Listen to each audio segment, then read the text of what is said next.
تقریباً 110 سے زائد جو ہے اسسٹنٹ ڈائریکٹر سے لے کر اور ہیڈ کانسٹیبل تک جو لوگ شامل ہیں اس میں، ان کو جو ہے وہ بلیک لسٹ کیا گیا ہے کہ وہ امیگریشن میں پوسٹنگ، دوبارہ امیگریشن میں پوسٹنگ، اور ان کے اوپر مس کنڈکٹ اور جو ہے ایک ڈپارٹمنٹل جاتی کارروائی کے لیے جو ہے وہ ایک ریکمنڈیشن ہے. لیکن احسان ساتھی صاحب کے بارے میں کہا جاتا ہے کہ وہ خاصے کتابی آدمی ہیں، خاصے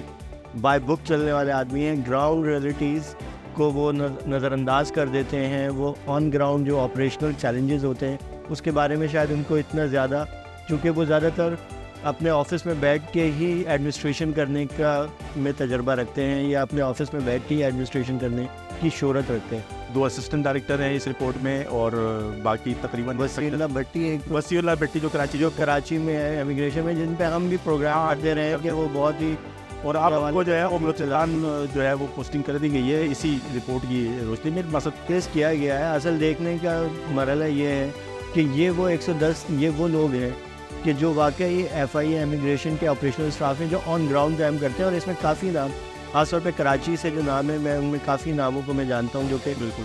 سال سے میری بھی تقریباً 20 سالہ ایک سفر ہے ساتھ ایف آئی اے کے. تو وہ سال سے یہ لوگ ایف آئی اے امیگریشن کے ہی میں ہی رہتے ہیں. آگے پیچھے کچھ دنوں کے لیے ادھر ادھر جاتے ہیں اور پھر امیگریشن میں آئے تھے.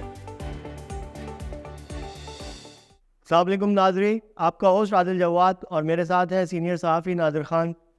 ناظرین، ہم نے آپ کو اپنے گزشتہ پروگراموں میں گزشتہ سال یعنی سال 2023 مارچ اپریل میں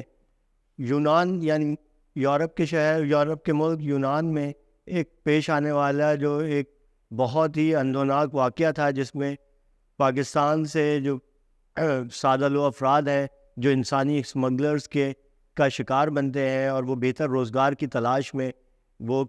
سمندری راستے کے ذریعے یورپ پہنچنے کی کوشش کر رہے تھے. غیر قانونی طور پر ان کی کشتی کو حادثہ پیش آیا، اور سینکڑوں کی تعداد میں پاکستانی شہری جو کہ اس غیر قانونی سفر میں دیگر ممالک کے، جس میں افغانستان اور افریقن کنٹریز کے بھی بڑی تعداد میں شہری شامل تھے، ان کے ساتھ جاں بحق ہو گئے.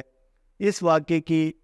اس میں گریس میں بھی ہوا، اور اس کے بعد اسی طرح کا ایک واقعہ کچھ عرصے بعد لیبیا کے ذریعے اٹلی جانے کی کوشش کرنے والے پاکستانی جو انسانی اسمگلر کے شکار جو سادہ لو افراد تھے، وہ بھی اسی طرح کا ایک واقعہ پیش آیا. اور ان پہ در پہ واقعات کے بعد سابقہ حکومت یعنی شہباز شریف صاحب، جو کہ اس وقت بھی ملک کے وزیر اعظم ہیں، نئے انتخابات کے بعد، لیکن اس سے پہلے جب وہ عدم اعتماد کی تحریک کے بعد وزیر اعظم بنے تھے تو ان کا دور حکومت تھا، اور انہوں نے اس سلسلے میں ایف آئی اے کو ایک بہت ہائی لیول انکوائری کا حکم دیا تھا. اس انکوائری میں یہ وجوہات پتہ لگانے کی کوشش کی گئی تھی کہ کس طرح یہ لوگ اتنی بڑی تعداد میں انسانی اسمگلروں کا نیٹ ورک کس طرح کام کر رہا ہے ملک میں، اور اس میں ملک کے کون سے سرکاری ادارے ان کی معاونت کر رہے ہیں. اس حوالے سے ایڈیشنل ڈائریکٹر جنرل ایف آئی اے احسان صادق صاحب کو انکوائری کمیٹی کا ہیڈ بنایا گیا تھا، جو کہ بہت اچھی شہرت کے حامل ہیں، افسر ہیں، اور ان کی رپورٹ سامنے آئی تھی. ناظر صاحب، آپ کے پاس کیا اطلاعات ہیں؟ اب اس میں کچھ پیش رفت ہوئی ہے اس انویسٹیگیشن؟ جی بہت شکریہ. 1 سال بعد، کشتی حادثے کے تقریباً 1 سال بعد جو ہے اس میں 2 وجوہات ہیں. ایف آئی اے کے موجودہ جو ڈائریکٹر جنرل ہیں اسحاق جہانگیر صاحب، انہوں نے جو ہے وہ اسحاق جہانگیر صاحب انہوں نے جو ہے وہ ایک رپورٹ جاری کروائی ہے، جس میں کشتی حادثے کے جو اصل ذمہ داران، جن کو یہ ملوث جو ایف آئی اے امیگریشن کے جو ایئرپورٹ اور دیگر چیک پوسٹوں پر تعینات، اس میں ہوا یہ ہے ان افسران کو کیا کیا گیا ہے سر؟ اس رپورٹ میں کیا کیا گیا ہے؟ تو 110 سے زائد افسران کے نام شامل ہیں. تقریباً 110 سے زائد جو ہے اسسٹنٹ ڈائریکٹر سے لے کر اور ہیڈ کانسٹیبل تک جو لوگ شامل ہیں، اس میں ان کو جو ہے وہ بلیک لسٹ کیا گیا ہے کہ وہ امیگریشن میں پوسٹنگ نہیں، دوبارہ امیگریشن میں پوسٹنگ، اور ان کے اوپر مس کنڈکٹ اور جو ہے ڈپارٹمنٹل جاتی کارروائی کے لیے جو ہے وہ ایک ریکمنڈیشن ہے. اچھا، ہوا یہ ہے کہ جب گزشتہ سال یہ کشتی کا حادثہ ہوا تھا تو اس وقت جو وزیر اعظم تھے جو ابھی موجودہ ہے شہباز شریف صاحب، انہوں نے ایک کمیٹی جو تشکیل دی تھی ایڈیشنل ڈائریکٹر جنرل احسان صادق کے لیے کی سربراہی میں. تو وہ رپورٹ تو فوراً ہی تیار ہو چکی تھی، جو پی ایم ہاؤس بھیج دی گئی تھی. لیکن اس رپورٹ میں کچھ ڈائریکٹرز لیول کے لوگ جو نام ان کے آئے تھے، اور کچھ ڈپٹی ڈائریکٹرز کے نام تھے، اور کچھ اسسٹنٹ ڈائریکٹرز کے نام تھے. تو اس وقت جو ہے وہ محسن بٹ صاحب جو ہے وہ DG FIA تھے, جو دسمبر 2023 کے اختتام پر جو ہے وہ ریٹائرڈ ہوئے ہیں. تو محسن بٹ صاحب کی جب وہ رپورٹ پیش ہوئی, تو جب ڈائریکٹرس کے نام دیکھے تو ان کو تھوڑا تو تشویش ہوئی کہ معاملہ جو ہے بہت زیادہ آگے بڑھ جائے گا. تو انہوں نے پھر ڈائریکٹر جو کراچی ہیں, اس وقت جو ڈائریکٹر کراچی تھے عبدالسلام شیخ صاحب, ان کو ایک فیکٹ فائنڈنگ رپورٹ اس رپورٹ کی اوپر ایک فیکٹ فائنڈنگ رپورٹ تیار کرنے کا کہا تھا. تو جس کے بعد پھر کچھ یہ ہوا کہ وہ کچھ ڈائریکٹرس کے نام وغیرہ جو ہے, یعنی وہ تو ایڈیشنل ڈائریکٹر جنرل احسان صادق, جن کی بیسکلی وہ گریڈ 21 کے سینئر آفیسر ہیں. بالکل گریڈ 22 میں تو نہیں ہے میرے خیال سے, گریڈ 21 کے سینئر, اور ان کی انکوائری رپورٹ جو کہ وزیر اعظم ہاؤس پہ سبمٹ کی گئی, اس کی فیکٹ فائنڈنگ کے لیے گریڈ 20 کے افسر کو تعینات کیا گیا. اچھا, میری عبدالسلام شیخ صاحب سے اس حوالے سے بات ہوئی تو انہوں نے مجھے یہ کہا کہ میں اکیلا جو ہے وہ اس کا سربراہ نہیں تھا, ہر زون میں جو اچھا, انہوں نے یہ تمام زونل ڈائریکٹرز جو تھے فیکٹ فائنڈنگ مانگی گئی تھی, جس کی بنیاد پر یہ رپورٹ, کیونکہ اس رپورٹ کا حصہ تھا یہ ایک میک سینس نا. اب یہ بات تھوڑی سی وہ لگتی ہے کہ یہ مطلب ڈائریکٹر جنرل جو اس وقت کے تھے محسن بٹ صاحب, محسن حسن بٹ, انہوں نے احسان صادق صاحب کی رپورٹ کی روشنی میں تمام زونل ڈائریکٹر یعنی تمام صوبوں میں تعینات جو FIA کے ہیڈ, سندھ میں بھی 2 ہیں, پنجاب میں بھی 2 ہیں, تمام ڈائریکٹر سے ایک رپورٹ مانگی تھی کہ فیکٹ فائنڈنگ اپنے اپنے زونس بالکل حدود میں آنے والے. تو اس کی بنیاد پر یہ ہوا کہ کچھ ڈائریکٹرز کے نام مائنس ہوئے, ڈپٹی ڈائریکٹرز کے نام مائنس ہوئے رپورٹ میں سے, اور اسسٹنٹ ڈائریکٹرز کے بھی کچھ نام مائنس ہوئے. لیکن باقی جو تقریباً 1-2 اسسٹنٹ ڈائریکٹر ہیں اس رپورٹ میں, اور باقی تقریباً وسیع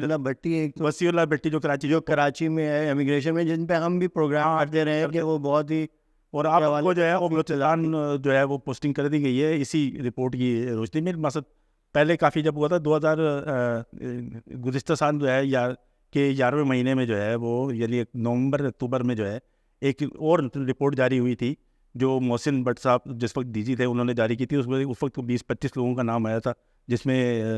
وسیع اللہ بھٹی کا نام بھی تھا, اور اسی بنیاد پر زعیم اقبال شیخ جب اس ڈائریکٹر نئے تعینات ہوئے تھے تو انہوں نے فوری طور پر ان کو جو ہے جرمانے کی صورت میں جو ہے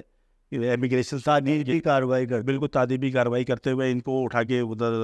بلوچستان زون میں ٹرانسفر کر دیا گیا تھا. اچھا, موجودہ یہ صورتحال میں یہ ہوا ہے کہ تقریباً 110 ابھی مجموعی طور پہ ہو چکے ہیں جن کو بلیک لسٹ کر دیا گیا ہے, اور وہ دوبارہ ان کی جو ہے وہ امیگریشن میں پوسٹنگ